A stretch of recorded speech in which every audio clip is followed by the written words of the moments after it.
ভুল তথ্য দিয়ে বৈশ্বিক গণমাধ্যমের স্বাধীনতা সূচকে বাংলাদেশের অবস্থান নির্ধারণ করা হয়েছে। নোয়াবের অনুষ্ঠানে এমন দাবি করেছেন তথ্য প্রতিমন্ত্রী। বলেছেন, বাংলাদেশের গণমাধ্যম অন্য যে কোনো সময়ের চাইতে বেশি স্বাধীনতা ভোগ করছে। তবে এই বক্তব্যের বিপরীতে কোনো সম্পাদক বেশ কিছু আইনি বাধার কথা তুলে ধরেন।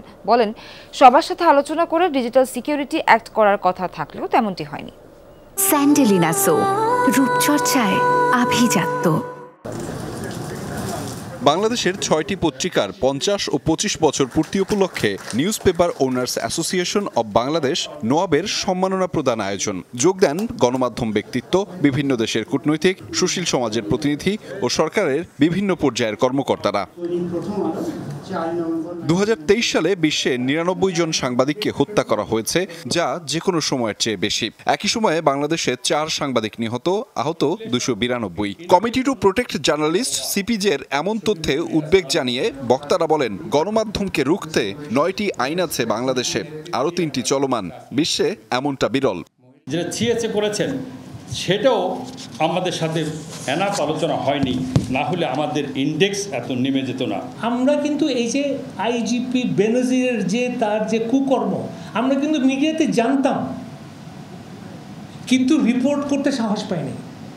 আপনি হয়তো কিছু করতেন না, সরকার হয়তো কিছু করতো না, বাট ওই ধরনের একটা পাওয়ারফুল আইজিপি সে তো একটা সাংবাদিকটা কি না করতে পারত।